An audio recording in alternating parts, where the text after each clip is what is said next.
Hello दोस्तों, स्वागत है आपका अपने इस चैनल फैक्ट स्टडी में। आज की इस वीडियो में आप डिस्कस करेंगे यूपी पुलिस कांस्टेबल की जो आपकी 60,244 वैकेंसियां हैं, बहुत ही इंपॉर्टेंट और बहुत अच्छी वैकेंसियां हैं। तो इनके लिए करंट अफेयर्स और सामान्य ज्ञान के बहुत ही महत्वपूर्ण क्वेश्चन, ये क्वेश्चन मैंने बहुत एनालाइज किया है आपके एग्जाम पैटर्न्स को, प्रीवियस ईयर एग्जाम पेपर्स को, उसके बाद ये क्वेश्चन लेकर आया हूँ। तो इन वीडियोज़ को प्लीज़ आप स्किप ना करें बिल्कुल भी। चैनल को अब तक सब्सक्राइब नहीं किया तो प्लीज़ सब्सक्राइब कर लीजिएगा, बेल आइकन को प्रेस कर लीजिएगा। एक वीडियो पहले आ चुका है, ये दूसरा वीडियो है। इसमें क्या क्वेश्चन है देखिएगा आप। रामायण महोत्सव का विषय रामायण के निम्नलिखित में से किस कांड पर आधारित है? वेरी वेरी इंपॉर्टेंट है। ये रामायण महोत्सव छत्तीसगढ़ में मनाया जाता है बहुत ही धूमधाम से, बहुत ही अच्छे तरीके से। तो इसका जो रामायण का विषय था वो अरण्य कांड पर आधारित था। ऑप्शन सी इसका राइट आंसर है। आप सभी को मालूम होना चाहिए, रामचरितमानस में वर्णन है भगवान राम के जीवन का। वैसे तो और भी बहुत सी पुस्तकें हैं, जो सबसे महत्वपूर्ण दो पुस्तकें हैं वो रामचरितमानस गोस्वामी तुलसीदास जी की और एक रामायण जो कि वाल्मीकि जी की है। इन दोनों ही पुस्तकों में 7 कांड दिए गए हैं जिनमें भगवान राम जी की जीवन लीला या उनके जीवन से जुड़े हुए विभिन्न पहलुओं से का वर्णन किया गया है। तो ये सातों कांड भी मैंने प्रीवियस ईयर एग्जाम कई देखे हैं। सीटेट में भी इस तरीके का एक क्वेश्चन मेरे को देखने को मिला, कभी मैंने देखा था। तो ये कांड पूछ लिए जाते हैं क्रम से, आपको ये कांड क्रम से पता होने चाहिए, बहुत इंपॉर्टेंट है। तो सबसे पहले मैं आपको रामचरितमानस के कांड बता रहा हूँ। रामचरितमानस पुस्तक आप सभी को पता होगा, गोस्वामी तुलसीदास जी के, और पिछले कई टाइम इस पुस्तक पे बहुत बवाल भी रहा है। एक बार तो विकास दिव्यकीर्ति जी के एक स्टेटमेंट पर भी काफी भूकंप सा आ गया था एक तरीके से, मतलब कि भूचाल मच गया था, बहुत बवाल रहा था। तो उन्होंने अपना स्टेटमेंट फिर से दिया था और क्लियर की थी कि उनकी क्या बात थी। तो ये रामचरितमानस पुस्तक मोस्ट इंपॉर्टेंट है। पूरे पूरे चांसेस है आपके एग्जाम में ये पुस्तक ही पूछ ली जाए किसकी पुस्तक है, और इससे रिलेटेड ये पॉइंट जो है कांड वाले, ये तो मोस्ट इंपॉर्टेंट हैं। तो ये 7 कांड हैं, सबसे पहले तो आपको यही ध्यान रखना है। अब रामचरितमानस के ये 7 कांड आप क्रम से ध्यान रखिएगा, उसी तरीके से रामायण के भी ध्यान रखिएगा। इनमें 3 कांड जो है शुरुआत के, वो तो दोनों पुस्तकों में सेम है, और लास्ट वाला कांड भी दोनों पुस्तकों में सेम है। लेकिन बीच के जो 3 बचते हैं वो चेंज हो जाते हैं, जैसे पहले, दूसरे, तीसरे के बाद चौथा, पांचवा, छठवां। तो पहले 3 आप ध्यान रख लीजिएगा। पहले 3 कौन से? पहले तो मैं आपको रामचरितमानस के बता रहा हूं, प्लीज नोट कर लीजिएगा। तो रामचरितमानस के हैं बालकांड, अयोध्या कांड, अरण्य कांड, यही हैं आपके रामायण के भी। लेकिन अब तीसरा के बाद चौथा, पांचवा, ये आपको ध्यान रखने हैं, इसमें कंफ्यूज नहीं होना है। चौथा है किष्किंधा कांड, सुंदरकांड, लंका कांड, चौथा, पांचवा, छठवां, और सातवां तो सेम है, उत्तरकांड। तो ये आपने नोट कर लिए होंगे। अब आप कीजिएगा रामायण के नोट। बालकांड, अयोध्याकांड, अरण्यकांड, सुंदरकांड, किष्किंधाकांड, लंकाकांड, उत्तरकांड। तो ये आप प्लीज नोट कर लीजिएगा। मैंने देखा है प्रीवियस क्वेश्चन पेपर्स में इनसे क्वेश्चन बने हैं। तो ये रामायण महोत्सव छत्तीसगढ़ में मनाया जाता है। इसकी शुरुआत छत्तीसगढ़ के रायगढ़ के रामलीला मैदान में हुई। छत्तीसगढ़ का भगवान राम, माता कौशल्या और रामायण से बहुत ही गहरा नाता है। किस तरीके से गहरा नाता है कि अभी पता चलेगा। अरण्यकांड तुलसीदास की रामचरितमानस और वाल्मीकि की रामायण का एक महत्वपूर्ण हिस्सा है, जो भगवान राम के वनवास के दिनों का वर्णन करता है। इसमें सीता माता और लक्ष्मण जी भी साथ थे। छत्तीसगढ़ में 9 पवित्र स्थल हैं, जिन पवित्र स्थलों से भगवान राम वनवास के दौरान गुजरे थे। इस तरीके से छत्तीसगढ़ का बहुत ही एक महत्वपूर्ण इंपॉर्टेंट रोल हो जाता है, वेरी वेरी इंपॉर्टेंट, भगवान श्री राम के जीवन से। इनको राम वन गमन पथ में भी शामिल किया गया है। इस महोत्सव में इंडोनेशिया और कंबोडिया के रामायण मंडलों द्वारा प्रस्तुतियां भी दी गई। तो यह आपको ध्यान रखना है। इंडोनेशिया में जावा मंदिर फेमस है, कंबोडिया में आपको सभी को पता होना चाहिए अंकोर वाट मंदिर फेमस है। ये काफी चर्चा में भी रहे हैं। आप हमारी डेली वाली करंट अफेयर्स वीडियो देखते होंगे तो आपको ये सब के पॉइंटों के बारे में ध्यान आ गया होगा। और फैक्ट एनालिसिस वाली वीडियो में भी मैंने अंकोर वाट मंदिरों पर तो एक वीडियो भी की है स्पेशल, वो बहुत इंपॉर्टेंट वीडियो थी। तो ये जो छत्तीसगढ़ में रामायण महोत्सव मनाया जाता है, इसका विषय अरण्य कांड पर आधारित था। मोस्ट इंपोर्टेंट है, और आप सभी को मालूम होना चाहिए अयोध्या में राम मंदिर बन रहा है, और राम मंदिर की कितनी ज्यादा चर्चा है। 22 जनवरी को उसमें मूर्ति प्रतिष्ठान होगा, काफी इंपॉर्टेंट माहौल रहेगा पूरे देश में ही। तो उससे रिलेटेड क्वेश्चन भी पूछे जाएंगे, तो उसकी भी मैं एक पीपीटी तैयार कर रहा हूं क्वेश्चंस की, और जब 22 जनवरी के बाद उस पर आपके लिए एक वीडियो लेकर आऊंगा, जो बहुत इंपॉर्टेंट वीडियो होगी आपके एग्जाम के लिए भी।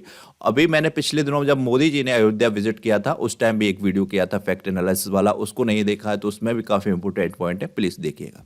नेक्स्ट क्वेश्चन है, हाल ही में किस भारतीय धार्मिक उत्सव को संयुक्त राष्ट्र के एक संगठन यूनेस्को द्वारा मानवता की अमूर्त सांस्कृतिक विरासत की प्रतिनिधि सूची में शामिल किया गया? इस सूची में भारत के 14 इस तरीके के कार्यक्रम है। तो अभी हाल ही में सबसे लेटेस्ट दुर्गा पूजा को शामिल किया गया। ऑप्शन ए राइट आंसर है इसका, मोस्ट इंपोर्टेंट है।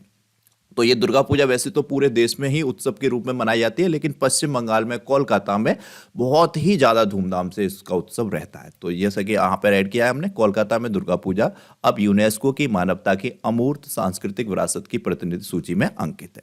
इससे पहले इस प्रतिनिधि सूची में जो अंकित है वो कुंभ मेला अंकित है, 2017 में अंकित किया गया था, और भारतीय योग भी 2016 में अंकित किया गया था। ये तीनों आपको ध्यान रखते हैं वर्ष के साथ। देखिए, अगर क्वेश्चन पेपर बनाने वाले का मूड का पता नहीं है, इजी क्वेश्चन भी पूछ सकता है, मॉडरेट भी तो और हाई लेवल का भी, तो ये पॉइंट और जितनी भी इंफॉर्मेशन मैं साथ में आपको दे रहा हूं इसको आप ध्यान से देख लीजिए। कोई भी क्वेश्चन आपका स्किप नहीं होगा करंट अफेयर्स का, और जीके का भी मैं प्रयास कर रहा हूं कवर करने की। नेक्स्ट क्वेश्चन है, नमदा कला निम्नलिखित में से किस क्षेत्र में प्रसिद्ध है? तो नमदा कला का जिक्र तो आप सभी को सुनते रहते होंगे, वनडे वाली करंट अफेयर्स की वीडियो आती है, उसमें हमने इसको डिटेल में कई बार आपको बताया है नमदा कला के बारे में, और हमारे जो रिवीजन वीडियो होता है करंट अफेयर्स की इसी चैनल पर, उसमें भी जिक्र कई बार किया गया। तो ये जम्मू कश्मीर से संबंधित है, जो बच्चे देखते होंगे उनको पता भी होगा, पर आपके एग्जाम के लिए भी ये मोस्ट इंपोर्टेंट क्वेश्चन है। प्रधानमंत्री कौशल विकास योजना के हिस्से के रूप में स्किल इंडिया के पायलट प्रोजेक्ट के तहत कश्मीर की नमदा शिल्प को सफलतापूर्वक पुनर्जीवित किया जा रहा है या कर लिया गया है। तो ये पॉइंट आपको ध्यान रखने हैं, थोड़ा सा भी वो घुमा पुरा के या अंदर से डीपली क्वेश्चन पूछेगा तो आप आसानी से कर ले जाएंगे। तो मेरी आप सबसे रिक्वेस्ट रहेगी, इन पॉइंटों को वीडियो को पॉज करके जरूर पढ़िएगा, और हर संडे को ये सारी की सारी पीडीएफ अपलोड होंगे टेलीग्राम चैनल पर भी, नेक्स्ट एग्जाम पर भी और फैक्ट स्टडी वाले पर भी। तो उन चैनल्स को ज्वाइन जरूर कर लीजिएगा, वहां से आप इन पीडीएफ को प्राप्त कर सकते हैं। इस पहल के तहत लगभग 2200 उम्मीदवारों को नमदा शिल्प की कला प्रशिक्षित में किया जा रहा है। ये आपको ध्यान रखना है, ये शिल्प से संबंधित है, इसमें स्थानीय बुनकर, कारीगर, ये सभी लोग शामिल हैं। निम्नलिखित में से किसने 16 से 26 जनवरी 2023 तक भारत रंग महोत्सव BRM के 22वें संस्करण का आयोजन किया? तो ये राष्ट्रीय नाट्य विद्यालय के द्वारा किया गया है। ऑप्शन ए इसका राइट आंसर है, मोस्ट इंपोर्टेंट क्वेश्चन है। BRM यानी कि भारत रंग महोत्सव एशिया का सबसे बड़ा थिएटर फेस्टिवल है। दिल्ली इस उत्सव में 10 पारंपरिक प्रदर्शनों की मेजबानी कर रहा है। सालाना 100 से अधिक थिएटर कंपनियां उत्सव में भाग लेती हैं। भारत रंग महोत्सव का उद्देश्य अन्य देशों के साथ अंतर्राष्ट्रीय संबंधों और सांस्कृतिक आदान प्रदान कार्यक्रमों को मजबूत करना है। यह देश भर में रंगमंच की परंपराओं के बारे में और जानने के लिए एक बहुत अच्छा मंच तैयार करता है। इंपॉर्टेंट है, तो आपको समझ में आ गया होगा। 16 से 26 फरवरी 2023 तक भारत रंग महोत्सव के 22वें संस्करण का आयोजन किया गया, जो कि राष्ट्रीय नाट्य विद्यालय के द्वारा किया गया। निम्नलिखित में से कौन सा देश 46वें अंतर्राष्ट्रीय कोलकाता पुस्तक मेले का थीम देश है? Very very important question. तो ये थीम देश था 2023 में Spain. Very very important question. और ये 46वां अंतर्राष्ट्रीय कोलकाता पुस्तक मेला था, इसका थीम देश स्पेन बना, और ये काफी महत्वपूर्ण पुस्तक मेला है, आपको ये इन पॉइंटों के माध्यम से भी पता चलेगा। पश्चिम बंगाल की मुख्यमंत्री ममता बनर्जी जी ने 30 जनवरी 2023 को सॉल्ट लेक में 46वें अंतर्राष्ट्रीय कोलकाता पुस्तक मेला का उद्घाटन किया। मेले में स्पेन देश थीम देश बना। यह दुनिया का सबसे बड़ा गैर व्यापारिक पुस्तक मेला है, काफी इंपॉर्टेंट पॉइंट है। यह फ्रैंकफर्ट बुक फेयर और लंदन बुक फेयर के बाद पुस्तकों का दुनिया का तीसरा सबसे बड़ा वार्षिक मेला है, सम्मेलन भी कह सकते हैं। इस साल इसमें लगभग 900 स्टॉल लगे, 700 पुस्तकों को सम्मिलित और 200 बंगाल की प्रसिद्ध लघु पत्रिका शैली को समर्पित थे। राजधानी आपको पता होना चाहिए, ये पॉइंट हमने स्पेन के जोड़ दिए, क्योंकि इस तरीके से ये क्वेश्चन पूछे जाते हैं, किसी किसी देश की राजधानी पूछ ली जाती है, आपके एग्जाम में भी पूछे जाने की पूरी संभावना है। तो स्पेन की राजधानी आप सबको पता है मैड्रिड है, यहाँ की मुद्रा यूरो है, प्रधानमंत्री पेड्रा सॉचेज हैं। ये जो इमेज हमने लगाई है पेड्रा सॉचेज की लगाई है, काफी इंपॉर्टेंट है। यहाँ का राष्ट्रीय खेल फुटबॉल है, कई बार एग्जाम्स में राष्ट्रीय खेल का भी क्वेश्चन बना है। नेक्स्ट क्वेश्चन है, राष्ट्रीय पांडुलिपि मिशन के संदर्भ में निम्नलिखित में से कौन सा कथन गलत है? ये शब्द आपको पकड़ना है, क्योंकि इसी चक्कर में कई बच्चों के बहुत से क्वेश्चन गलत हो जाते हैं, और कई बार तो वो सिलेक्शन से भी चूक जाते हैं, मात्र ये क्वेश्चन सही कर ले जाते हैं इस शब्द को ध्यान से पढ़ लेते तो क्वेश्चन क्या है? राष्ट्रीय पांडुलिपि मिशन के संदर्भ में निम्नलिखित में से कौन सा कथन गलत है? फर्स्ट ऑप्शन है यहाँ पर, इसका उद्देश्य भारत की विशाल पांडुलिपि संपदा का पता लगाना और उसे संरक्षित करना, ये सही है। इसकी स्थापना 2003 में पर्यटन और सांस्कृतिक मंत्रालय द्वारा की गई थी, ये बिल्कुल सही है। भारत सरकार भारतीय पांडुलिपियों की सुरक्षा पर कानून बनाने की योजना बना रही है, ये भी सही है। भारत में अनुमानित 100 मिलियन पांडुलिपियां हैं, ये गलत है। भारत में अनुमानित वर्तमान में 10 मिलियन पांडुलिपियां हैं, ये ध्यान रखना है, जो संभवतः दुनिया का सबसे बड़ा संग्रह है। तो ये ऑप्शन डी इसका राइट आंसर हो जाएगा, ध्यान रखना है। ये पॉइंट है जैसे कि राष्ट्रीय पांडुलिपि मिशन एक राष्ट्रीय स्तर का व्यापक पहल है जो पांडुलिपियों के संरक्षण और उसमें निहित ज्ञान के प्रसार की आवश्यकता को पूरा करती है। राष्ट्रीय पांडुलिपि मिशन अपने आदर्श वाक्य भविष्य के लिए अतीत का संरक्षण को पूरा करने की दिशा में काम कर रही है। इसका आदर्श वाक्य क्या है? भविष्य के लिए अतीत का संरक्षण। यह एक आंदोलन के रूप में उभरा है जो निसंदेह देश में सभी विरासत संरक्षण पहलों में सबसे लोकप्रिय और प्रभावी है। तो ये ध्यान रखिएगा, यहाँ पर भारत में अनुमानित 10 मिलियन पांडुलिपियां हैं और जो कि संभवतः दुनिया का सबसे बड़ा संग्रह है। ये वाक्य तो सही है, दुनिया का सबसे बड़ा संग्रह है, लेकिन यहाँ 100 मिलियन की जगह 10 मिलियन हो जाएगा। तो ये ध्यान रखें। भारत में G20 शिखर सम्मेलन 2023 के विषय के रूप में संस्कृत वाक्य वसुदेव कुटुंबकम पेश किया गया। यह वाक्यांश किस उपनिषद से लिया गया? तो ये आप सभी को पता होगा, भारत का सबसे महत्वपूर्ण वाक्य था G20 का वसुदेव कुटुंबकम। तो ये जो उपनिषद से लिया गया है, महा उपनिषद से लिया गया। ऑप्शन ए इसका राइट आंसर हो जाएगा। G20 आपको सभी को पता होना चाहिए, भारत देश ने 2023 की अध्यक्षता की। तो यहाँ पर इस वाक्यांश से संबंधित ही इंपॉर्टेंट पॉइंट है, इनको आप एक बार जरूर पढ़ लीजिएगा। सत्यराम रियांग को हौजागिरी नृत्य शैली को बढ़ावा देने के लिए पद्मश्री से सम्मानित किया गया। वह निम्नलिखित में से किस राज्य से संबंधित हैं? तो ये सत्यराम रियांग त्रिपुरा से संबंधित हैं। ऑप्शन सी इसका राइट आंसर है। यह रियांग जी एक भारतीय लोक कलाकार और त्रिपुरा के लोक कलाकार हैं। उन्हें हौजागिरी नृत्य में एक महत्वपूर्ण योगदान के लिए जाना जाता है। 1986 में सत्यराम रियांग को प्रतिष्ठित संगीत नाट्य अकादमी पुरस्कार से भी सम्मानित किया गया है, जो प्रदर्शन करने वाले कलाकारों के लिए सर्वोच्च पुरस्कार है।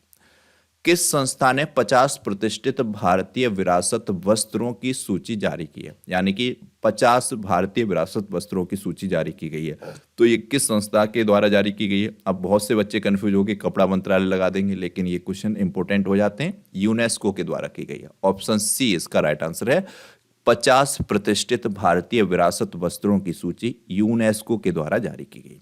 यह सूची वस्त्रों के विभिन्न पहलुओं, उनके पीछे के इतिहास और किंवदंतियों, उनके निर्माण के पीछे की जटिल और गुप्त प्रक्रियाओं, उनकी घटित लोकप्रियता और कारणों और उनके संरक्षण के लिए रणनीतियों सहित दस्तावेज तैयार करती है।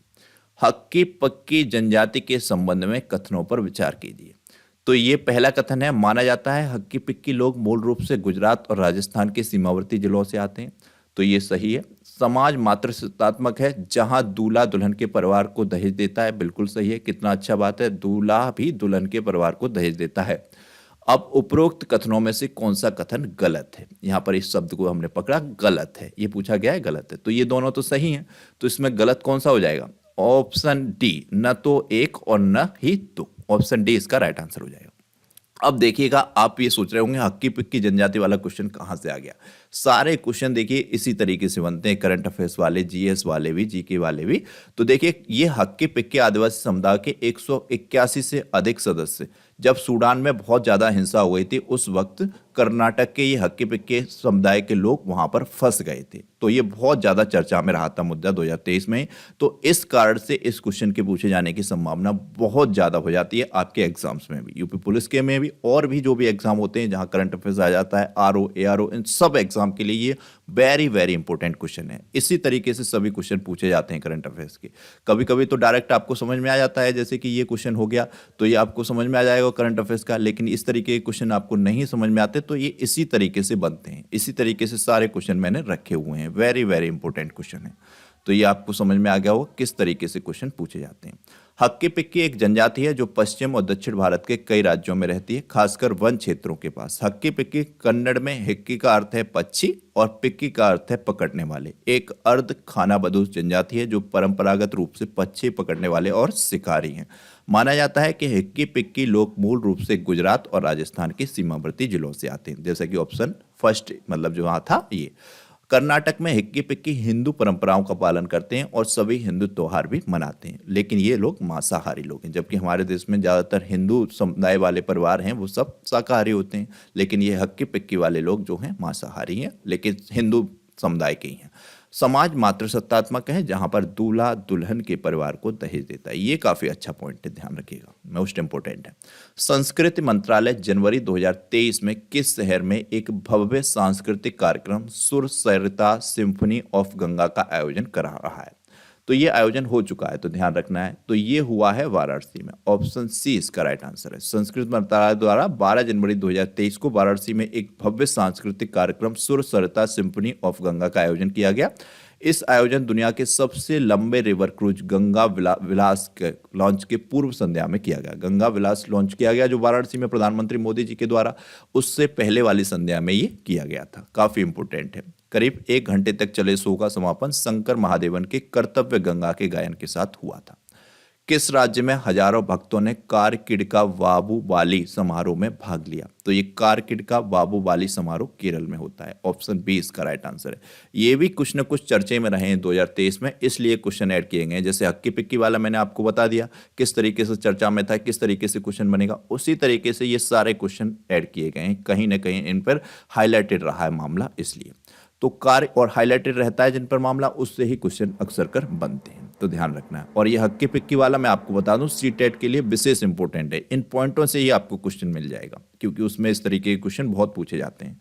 तो यहाँ पर ये क्वेश्चन है हमारा, कारकिडा वाबूबाली समारोह केरल का है। कारकिडा वाबूबाली एक अनुष्ठान है जिसका पालन भक्त अपने परिवार के दिवंगत पूर्वजों को श्रद्धांजलि देने के लिए करते हैं। निम्नलिखित में से संस्कृत नामक भाषाओं के परिवार का एक हिस्सा है? तो ये इंडो यूरोपियन, ये तो सभी को पता होगा, काफी इंपॉर्टेंट है। हिंदी वाले सब्जेक्ट में भी क्वेश्चन आता है।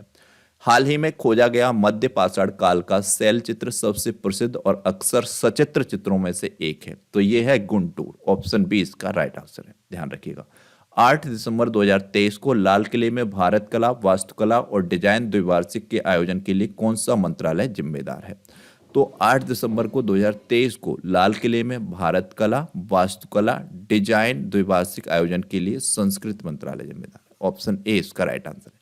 45 शिखरों वाला विश्व का पहला नवग्रह मंदिर कहाँ बनाया गया है? तो ये उज्जैन में बनाया गया है, मध्य प्रदेश के उज्जैन में। ऑप्शन सी इसका राइट आंसर है। मंदिरों पर आपको फोकस तो करना ही पड़ेगा। देखिए आप समझ सकते हैं हमारे देश में विशेष चर्चा में रहते हैं, अच्छी बात है, लेकिन इनसे जो क्वेश्चन बनेंगे अब आपके आगामी एग्जाम्स में 100% बनेंगे, तो इनको आप स्किप नहीं कर सकते। चाहे राम मंदिर के क्वेश्चन भी आपके लिए बनेंगे, उस पर भी मैं एक PDF तैयार कर रहा हूँ, आपके लिए वीडियो लाऊंगा, काफ़ी इंपॉर्टेंट होगा। आगामी एग्जाम्स में आपको उससे क्वेश्चन जरूर देखने को मिलेंगे। यहाँ पर जो ये क्वेश्चन है, 45 शिखरों वाला विश्व का पहला नवग्रह मंदिर उज्जैन में बना है, ध्यान रखिएगा। मंदिर का नाम 45 शिखर वाला श्री कल्याण मंदिर नवग्रह महातीर्थ है। यह सफेद संगमरमर से बना है और 25 बीघे भूमि में फैला हुआ है। वरनगर रोड पर उज्जैन शहर से 10 किलोमीटर दूर धर्मबड़ला में ये मंदिर है। उज्जैन का यह अनोखा जिनालय कल्याण मंदिर स्त्रोत की रचना पर आधारित है जिसमें भगवान पार्श्वनाथ की महिमा का वर्णन है। इस स्त्रोत की रचना आचार्य सिद्धसेन दिवाकरसु ने लगभग 2100 वर्ष पूर्व की थी। मुख्य विशेषता पार्श्वनाथ तीर्थ की स्थापित 108 मूर्तियां हैं इस मंदिर में। तो ये पॉइंट आप एक बार जरूर पढ़ लीजिएगा, वेरी वेरी इंपॉर्टेंट पॉइंट है। राष्ट्रीय संस्कृत महोत्सव के 14वें संस्करण का आयोजन किस शहर में किया गया है? 14वें संस्करण का आयोजन यहाँ पर पूछा जा रहा है, जो कि बीकानेर में किया गया है। ऑप्शन ए राइट आंसर है। राष्ट्रीय संस्कृत महोत्सव के 14वें संस्करण का आयोजन बीकानेर में किया गया है, राजस्थान के बीकानेर में। यह केंद्रीय संस्कृत मंत्रालय द्वारा आयोजित किया जाता है। इसका उद्घाटन शोभा यात्रा के साथ किया गया था जिसमें देश के विभिन्न राज्यों के कलाकारों और परंपराओं के प्रधानों ने भाग लिया। संगीत कला निधि पुरस्कार के संबंध में निम्नलिखित कथनों पर विचार करना है। तो यहाँ पर ध्यान रख से पढ़िएगा। यह कर्नाटक संगीत के क्षेत्र में सर्वोच्च पुरस्कार है। यह केंद्रीय संस्कृत मंत्रालय द्वारा प्रदान किया जाता है और इसमें 10 लाख रुपए की राशि शामिल है। अब यहाँ पर पूछ क्या रहा है, इस लाइन को पढ़ना बहुत जरूरी है। तो ये पूछ रहा है उपरोक्त कथनों में से कौन सा कथन सही है? तो ये कर्नाटक संगीत क्षेत्र के द्वारा दिया जाता है, ये तो सही है, लेकिन यहाँ पर ये राशि वाला मामला गलत है। ऑप्शन 2 इसका रॉन्ग हो जाएगा। तो इसका राइट आंसर क्या हो जाएगा? ऑप्शन ए सही है, ध्यान रखना है। ये हमने यहाँ पर पॉइंट ऐड किए हैं संगीता कलानिधि पुरस्कार से। इसे कर्नाटक संगीत के क्षेत्र में सर्वोच्च पुरस्कार माना जाता है। यह पुरस्कार मद्रास संगीत अकादमी द्वारा दिया जाता है। पुरस्कार में एक स्वर्ण पदक, एक प्रशस्ति पत्र शामिल है। इसमें कोई भी नकद पुरस्कार राशि शामिल नहीं है। तो जैसा कि ऑप्शन 2 ये रॉन्ग हो जाता है। यहाँ पर सही शब्द जुड़ा हुआ है, तो सही वाला ऑप्शन ए वाला सही, 1 वाला सही हो जाएगा, केवल एक। कर्नाटक गायक बॉम्बे जयश्री को 2023 के लिए संगीत अकादमी के संगीत कलानिधि पुरस्कार के लिए चुना गया। तो 2023 का किसको दिया गया है, ये भी आपको ध्यान रखना है, इंपॉर्टेंट है, वेरी वेरी ध्यान से एक पॉइंटों को एक बार पढ़ लीजिएगा। नेक्स्ट क्वेश्चन है, क्लोरोफिल के निर्माण में पौधे की सहायता करने के लिए निम्नलिखित में से किसका निर्माण आवश्यक है। तो आप सभी जानते होंगे, मैंने भी कई बार पिछले वीडियोस में बताया था आपको, तो ये मैग्नीशियम का शामिल है। ऑप्शन बी इसका राइट आंसर। क्लोरोफिल के निर्माण में पौधों की सहायता के लिए निम्नलिखित में से किसका निर्माण आवश्यक है, मैग्नीशियम का निर्माण आवश्यक है। क्लोरोफिल के निर्माण के लिए मैग्नीशियम आवश्यक है। मैग्नीशियम के बिना पौधे सूर्य के प्रकाश को ग्रहण नहीं कर पाते हैं, जो प्रकाश संश्लेषण क्रिया के लिए आवश्यक है। क्लोरोफिल साइनोबैक्टीरिया, शैवाल और पौधों के क्लोरोप्लास्ट में पाए जाने वाले निकट से संबंधित हरे रंग के वर्णक होते हैं। क्लोरोफिल क्या होता है, हरे रंग का वर्णक ही होता है। और क्लोरोफिल का निर्माण जब भी होता है जब मैग्नीशियम हो, उसके बाद मैग्नीशियम के बिना आप ये क्लोरोफिल और मैग्नीशियम साथ में जरूर ध्यान रखिएगा, इनसे क्वेश्चन बनता रहता है और इन पॉइंटों को एक बार जरूर ध्यान से पढ़ें। निम्नलिखित में से किसका प्रयोग नाभिकीय रिएक्टरों में मंदक के रूप में किया जाता है। तो ये कठोर जल का किया जाता है। ऑप्शन सी इसका राइट आंसर है। कठोर जल का ये सूत्र भी पूछ लिया जाता है, D2O, ये आपको ध्यान रखना है, ड्यूटेरियम ऑक्साइड, ये भी पूछा जाता है। कठोर जल को D2O या ड्यूटेरियम ऑक्साइड के रूप में भी जाना जाता है। यह जल का एक रूप है जिसमें बड़ी मात्रा में हाइड्रोजन, आइसोटोप ड्यूटेरियम, कठोर हाइड्रोजन होते हैं, तो ये ध्यान रखना है। तो ये थे आपके टॉप 20 क्वेश्चन। प्लीज आप कमेंट बॉक्स में फीडबैक में बताइएगा आपको ये टॉप 20 क्वेश्चन कैसे लग रहे हैं, किस तरीके से हैं। मैंने तो ये बहुत एनालाइज के बाद आपके लिए तैयार किए हैं। एक क्वेश्चन है, इसका आंसर कीजिएगा। निम्नलिखित में से किसने जनवरी 2023 में स्मार्ट कार्यक्रम लॉन्च किया। 4 ऑप्शन दिए गए हैं। आप हमारी वनडे वाली डेली करंट अफेयर्स वीडियो देखते होंगे तो आप जरूर कर पाएंगे। 15 मिनट का वीडियो होता है, प्लीज उसको देख लीजिए कीजिए मॉर्निंग में, इवनिंग में, जब भी आपको समय मिले। 15 मिनट में आपको बहुत अच्छी इंफॉर्मेशन, नॉलेज, क्वेश्चन रेडी हो जाएंगे। तो इनमें से आपको राइट आंसर बताना है। चैनल को सब्सक्राइब नहीं किया, प्लीज सब्सक्राइब कर लीजिएगा, बेल आइकन को प्रेस कर लीजिएगा। इन पुस्तकों के बारे में मैंने बताया था, लेकिन ज़्यादा बच्चों ने इसमें कहा नहीं। एक सुधीर नामक हमारे विद्यार्थी थे, उन्होंने कहा सर इस पे बनाइए। मैंने सोचा जब करीब 100 स्टूडेंट मतलब अगर करते हैं बात के सर इस पुस्तकों से रिलेटेड बना दीजिएगा, लाइव आने का सोचा था मैं। 8 PM पे 9 PM पे लाइव आता, इन पुस्तकों का आपका एक रिवीजन करवा देता। लेकिन अभी बहुत कम बच्चों ने इसमें रिप्लाई किया। अगर आप 100 बच्चे कम से कम जुड़ जाते हैं तो मैं, अभी तो टाइम है, कोई दिक्कत नहीं है, जिस दिन जुड़ जाएंगे मुझे लगेगा अब 100 बच्चे, उस दिन या आपको 8 PM या 9 PM पे रख लेंगे, इन पुस्तकों का एक रिवीजन बना देंगे। वीडियो तो हमेशा ही रहेगा, लेकिन सोचा मैंने लाइव कर दूंगा, उसका लाइव भी बना ही रहेगा, आप देख तो उसे किसी भी वक्त सकते हैं। तो आप बताइएगा इन पुस्तकों से जो भी मैंने आपसे पिछले वीडियो में बात की थी। तो और वीडियो आपको कैसे लगा, अपना फीडबैक दीजिएगा। Thank you so much.